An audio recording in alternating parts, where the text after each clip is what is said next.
Good morning to all. आज जो हम पढ़ने वाले हैं वो है इकोसिस्टम के बारे में, जिसे पारिस्थितिक तंत्र के नाम से जाना जाता है। ठीक है, तो ये पारिस्थितिक तंत्र होता क्या है इसके बारे में जानते हैं। ठीक, तो देखिए, इस जो पृथ्वी में कोई भी जीव अकेला नहीं रह सकता। ठीक है, सभी जीव आपस में साथ साथ मिलकर रहते हैं। ठीक है, दोनों एक दूसरे पर निर्भर रहते हैं। दोनों जो जीव आपस में इंटरेक्ट करते हैं और एक दूसरे को प्रभावित भी करते हैं।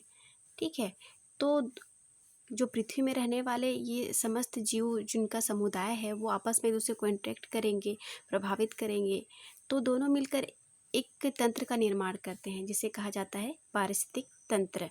ठीक है, ये समझ में आया कि पृथ्वी में कोई भी जीव अकेले नहीं रहते और ये जो जीवों का समुदाय है, ठीक है, वो आपस में इंटरेक्ट करेंगे और प्रभावित करेंगे एक दूसरे को और मिलकर एक तंत्र का निर्माण करेंगे जिसे ही कहा जाता है इकोसिस्टम या पारिस्थितिक तंत्र।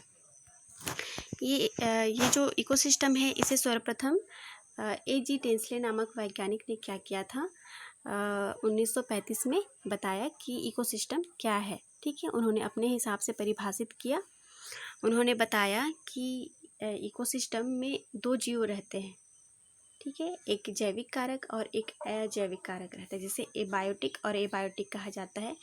तो बायोटिक और एबायोटिक मिलकर क्या करते हैं, दोनों आपस में इंटरेक्ट करते हैं, एक दूसरे को प्रभावित करेंगे और मिलकर एक तंत्र का निर्माण करेंगे जिसे हमने क्या कहा, इकोसिस्टम या फिर पारिस्थितिक तंत्र। ठीक है, यहाँ पे उन्होंने परिभाषित किया है कि कोई भी ऐसा इकाई जिसमें किसी क्षेत्र विशेष में क्यों कहेंगे, क्योंकि इसका जो क्षेत्र होगा वो सीमित होगा। ठीक है, तालाब अपने आप में एक पारिस्थितिक तंत्र है, जल का एक बूंद वो अपने आप में एक पारिस्थितिक तंत्र है। ठीक है, उसी प्रकार से नदी, घास का एक मैदान या फिर वन वो अपने आप में एक पारिस्थितिक तंत्र है, क्योंकि उसमें पाए जाने वाले जीवों और जीवों का जो समुदाय होगा वो आपस में क्या करेंगे, एक दूसरे को प्रभावित करेंगे और मिलकर एक तंत्र का निर्माण करेंगे। ठीक है, तो यहाँ पे दिया हुआ है कोई विशेष क्षेत्र में रहने वाले समुदाय। ठीक है, एक क्षेत्र हो गया, चाहे वो वन हो या फिर तालाब हो, उसमें पाए जाने वाले समुदाय एक दूसरे को क्या करते हैं, अंतरक्रिया करते हैं, दोनों के बीच में इंट्रैक्शन होता है और क्या करते हैं, ऊर्जा का स्थानांतरण करते हैं। ठीक है, उसमें क्या होगा, एनर्जी का आदान प्रदान होगा और उसमें उनमें क्या होता है, बायोडायवर्सिटी पाई जाती है। ठीक है, और दोनों के बीच में क्या पाया जाता है, साइकिल बना के रखते हैं दोनों। ठीक है, तो ये सब मिलाकर क्या कहलाएगा आपका, पारिस्थितिक तंत्र या फिर इकोसिस्टम। ठीक है, ये परिभाषा किसने दिया था, A.G. टेंसले नामक वैज्ञानिक ने कब दिया था, 1935 में। आगे देखते हैं, अब यहाँ पे डायग्राम दिया हुआ है, ये है इकोसिस्टम के टाइप का। ठीक है, तो इकोसिस्टम का जो टाइप है उसे ये आपका इकोसिस्टम हो गया। ठीक है, उसे एक्वाटिक और टेरेस्ट्रियल दो भागों में बांटा गया है। ठीक है, तो इसके बारे में आगे पढ़ेंगे। ठीक है, ये डायग्राम हो गया, आगे देखते हैं।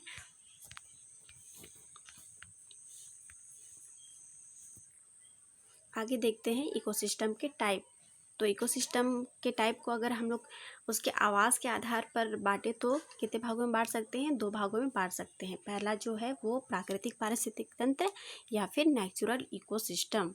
ठीक है, और वहीं जो दूसरा है वो है आपका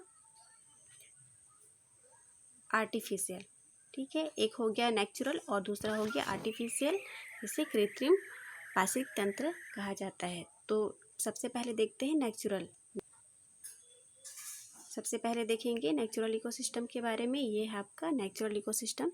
तो नेचुरल कहने से मतलब है प्राकृतिक, जिसे मनुष्य ने नहीं बनाया है, प्रकृति ने बनाया है। ठीक है, तो इसके आधार पर जो इकोसिस्टम है वो है कौन कौन से हैं, एक है टेरेस्ट्रियल इकोसिस्टम और जो दूसरा है वो है आपका एक्वाटिक इकोसिस्टम।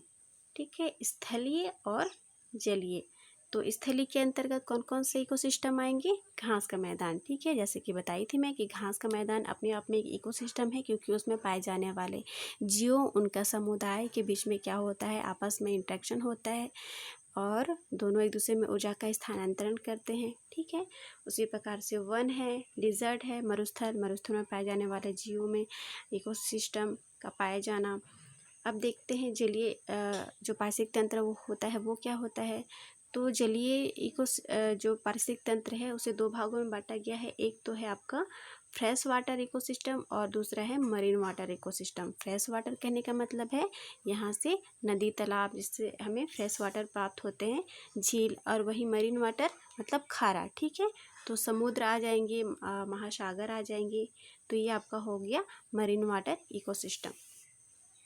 और वहीं हम लोग आर्टिफिशियल इकोसिस्टम के बारे में बात करें तो जिन्हें मनुष्य ने बनाया है। ठीक है, चाहे वो खेत का पारिस्थितिक तंत्र हो सकता है, ठीक है, या फिर एक्वेरियम का इकोसिस्टम हो सकता है, तो इसे मनुष्य ने बनाया है।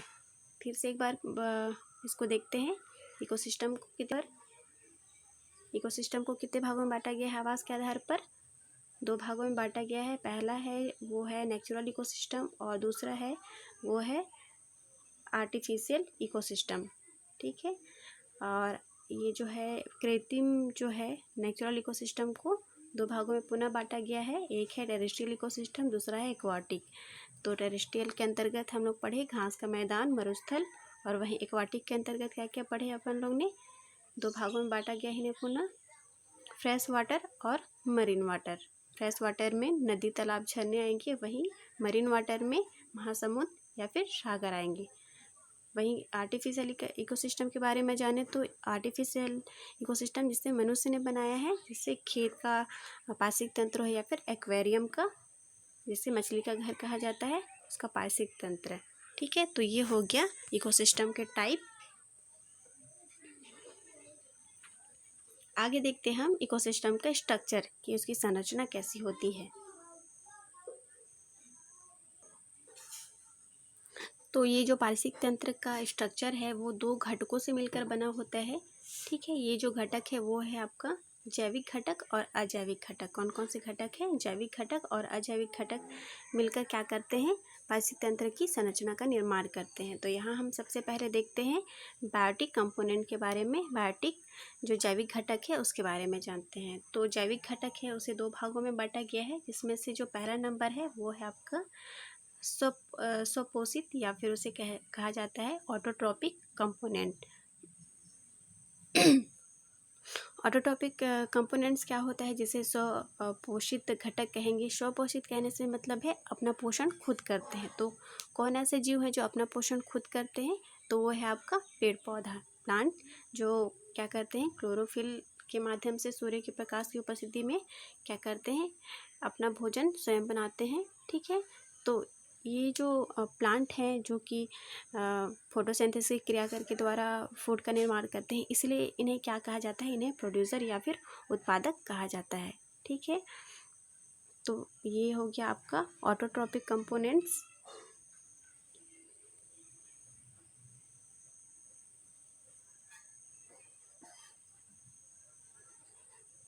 यहाँ पे स्ट्रक्चर दिया हुआ है, आप देख सकते हैं।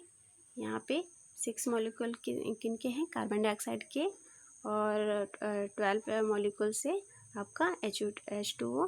यहाँ को क्लोरोफिल और लाइट के द्वारा क्या बनाते हैं? यहाँ पे स्टार्च, और क्या मुक्त करते हैं? ऑक्सीजन।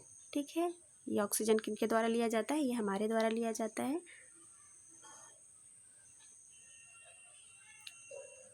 और जो दूसरे नंबर का है वो है आपका हेट्रोट्रॉपिक कंपोनेंट्स, परिपोषित। ठीक है, परिपोषित कहने का मतलब है कि जो भोजन के लिए दूसरों पर आश्रित होते हैं, परिपोषित कहलाते हैं। तो जो प्रोड्यूसर हैं हमारे प्लांट, उनके द्वारा भोजन तैयार किया गया, जिसका उपभोग किनके द्वारा किया गया? कंज्यूमर द्वारा किया गया, जिसे कहा जाता है उपभोक्ता। ठीक है, और किनके द्वारा किया गया? डिकम्पोजर, अपघटनकर्ता द्वारा किया गया। तो इसे क्या कहते हैं? अपघटनकर्ता या डिकम्पोजर कहा जाता है। ठीक है, तो हम लोगों ने यहाँ दो चीज़ देखी स्ट्रक्चर के बारे में, जो घटक हैं। तो जो बायोटिक घटक है उसे दो भागों में बांटा गया है, एक है ऑटोट्रॉपिक और दूसरा है हेट्रोट्रॉपिक। ऑटोट्रॉपिक में प्लांट अपना भोजन स्वयं बनाएंगे सूर्य की उपस्थिति में, क्लोरोफिल का उपयोग करके और कार्बन डाइऑक्साइड का उपयोग करके, तो इसे हम प्रोड्यूसर कहेंगे। और दूसरा है आपका हेट्रोट्रॉपिक, जिसमें ऐसे जीव आएंगे जो कि प्रोड्यूसर का उपभोग करेंगे, जिसे कंज्यूमर कहा जाता है। ठीक है, तो ये 2 हो गया। आगे इसके बारे में हम जानेंगे पारिस्थितिक तंत्र के बारे में, जिसमें हम उसके खाद्य श्रृंखला के बारे में जानेंगे। ठीक है, तो इसका जो अगला वाला वीडियो है वो आप नेक्स्ट टाइम देख पाएंगे। ठीक है, तब तक के लिए थैंक यू।